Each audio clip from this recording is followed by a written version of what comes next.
Hey, what's up YouTube? Dom the Smartphone Guy coming back at you with another video, and today I want to take a look at this guy right here. This is a 1080p action camera from a company called CamPark. So we're going to go ahead and take a look at what all this thing has to offer and look at some of the functionality of it, and then also take a look at the end of the video of some of the pictures and video that I took from this actual action camera. So the box itself is really plain.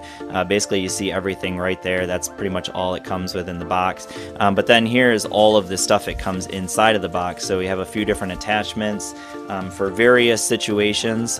So depending on what you need it for, so this one has like a little clip for it. But lots of different attachments. So this is the one I really tried using. Actually, it comes with two of these actually. I tried using one of them and I tried attaching it to the top of my RC car to get some footage of the RC car because it's a pretty fast one. And unfortunately, this piece right here would not stick to the plastic on my RC car because it's one of those removable tops. So it wouldn't work. So unfortunately, I just had to like kind of walk behind the RC car. But you'll see some of that footage. So it comes with these straps, Velcro straps.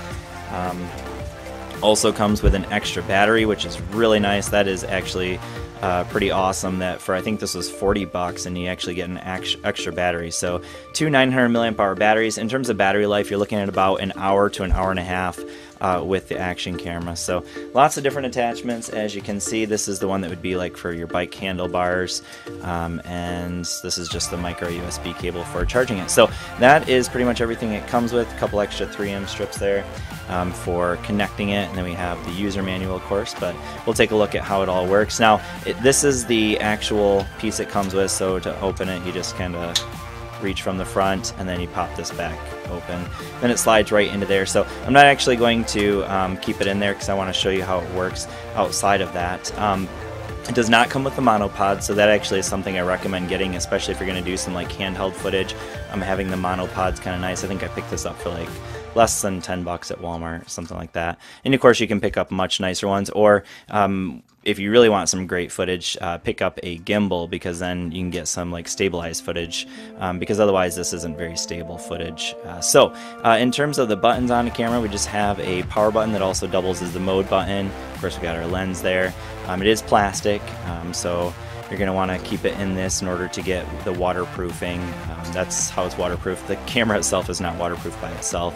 So then we have a micro USB there for charging it. We have a HDMI input there. That's a mini micro HDMI, and then we have a slot for the micro SD card. So as far as functionality, I'm going to go ahead and turn the screen on so you can see it here. Maybe.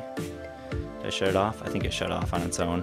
There we go. Alright, so we'll turn it back on here and see what all this thing has to offer. So there's the boot up animation. This is the ACT68.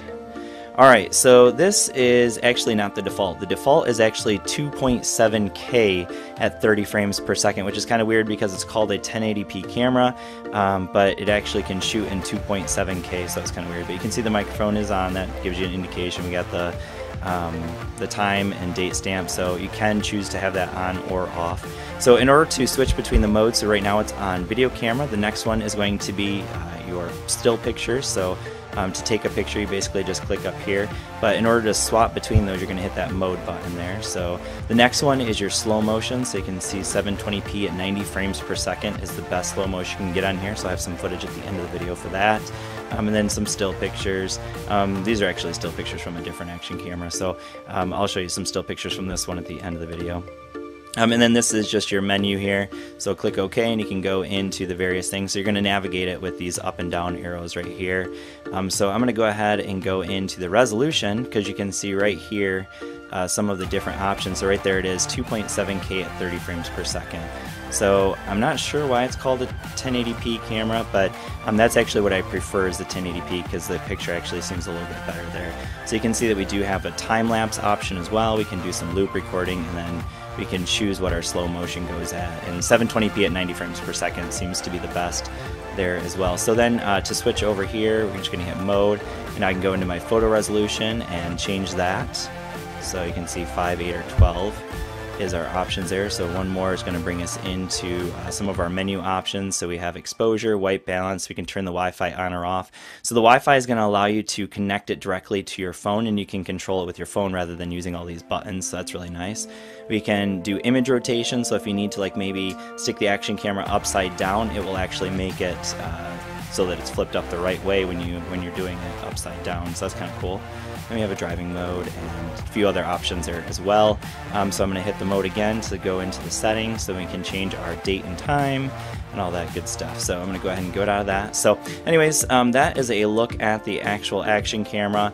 Like I said, about 60 to 90 minutes is what you're going to get on here. There is no image stabilization, so if you're doing something in action sport that involves a lot of like bouncing, you're definitely going to get a lot of shaking on this unless you have some kind of gimbal to work it with. But other than that, pretty nice action camera, and enjoy the footage at the end of the video. Thanks for watching, and I will see you all in the next one. Peace.